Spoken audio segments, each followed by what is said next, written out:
In the year 2045, the world was finally unified, and humanity was exploring new frontiers in science, technology, and space travel. But when an alien spacecraft hovered above the Earth, it didn't bring an invasion, nor did it come in peace. It came with a gift. From the ship emerged a figure that left everyone speechless, a woman of unparalleled beauty. Her features were both foreign and familiar, a perfect blend of earthly aesthetics and something entirely otherworldly. Her skin glowed softly in shades humans had never seen, and her hair flowed like liquid starlight. She was adorned in shimmering fabrics that seemed to change color with her mood, and her eyes had a depth that made people feel like she could see their very souls. The aliens who accompanied her introduced her as Eirene, named after the Greek goddess of peace. They explained that they had come to study humanity for centuries and saw that beauty held a powerful sway over human society. They were curious to see how humans would react to an embodiment of idealized beauty from beyond Earth. They left her with a simple message. This is our beauty, our offering of admiration and friendship. We leave her with you to experience your world. Then, just as mysteriously as they had arrived, the aliens disappeared, leaving Irene alone on Earth. Chapter 1. The world is captivated. Irene's presence captivated the world. Social media buzzed with her every move, and news channels scrambled to cover her arrival, interviewing scientists, psychologists, and religious leaders about the possible implications of this alien beauty.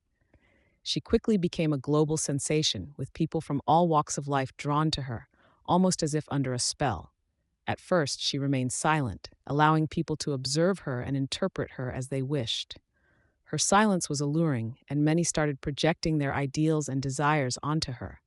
In a world already obsessed with beauty, she became the ultimate obsession. People started imitating her looks, her fashion, and even her mannerisms. However, it didn't take long for strange things to happen. People who spent too much time with Irene or near her presence began to act in unusual ways. They would start smiling uncontrollably, become uncharacteristically generous, or seem lost in deep thought. Some claimed to feel intense emotions just by looking at her: awe, peace, or even the sharp pangs of love. Chapter 2. The Consequences. As Irene made her way around the globe, strange behavioral shifts started to appear. People became unusually introspective, questioning their appearance, desires, and values. The beauty industry took a massive hit as people, under Irene's influence, began rejecting superficial beauty standards, opting for authenticity instead. Many experienced an overwhelming urge to connect, communicate, and empathize with others, often putting aside lifelong prejudices. But things soon turned darker. As people became drawn to Irene, many began to suffer from severe self-doubt, feeling inadequate compared to her. Some individuals experienced breakdowns, unable to cope with the sense of imperfection they felt in her presence. In her own silent way, she was revealing people's insecurities, drawing out the best and worst in humanity. Social unrest grew as governments tried to contain Irene's influence. Some saw her as a destabilizing force, a threat to society. Others viewed her as a divine figure, and entire religions began to form around her. People were divided into those who wanted to protect her and those who demanded she be removed.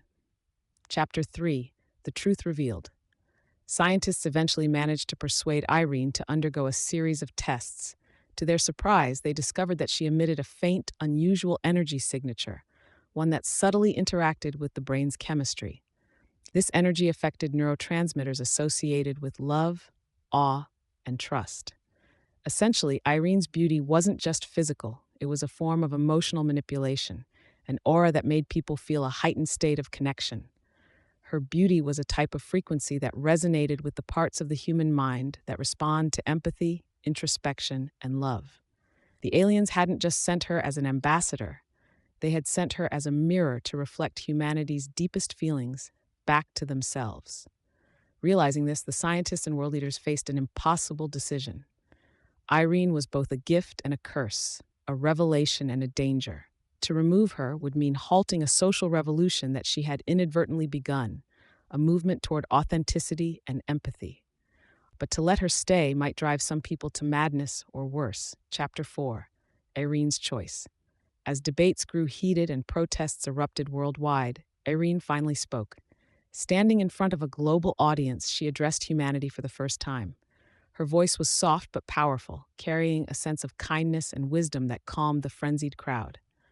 Humans, she said, I was sent not to change you, but to show you who you already are. My presence reveals what lies within you. Beauty is not in perfection.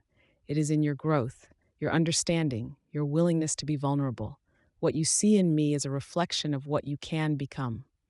With her words, many people were moved to tears. Her message was clear. She was not an object of worship or a threat. She was a guide, an embodiment of the potential for beauty within humanity itself. In the days that followed, Irene chose to depart from Earth, leaving behind a world that would never be the same. Her presence had shifted humanity's understanding of beauty, empathy, and connection forever. As her ship left Earth's orbit, her parting message was broadcast across the globe.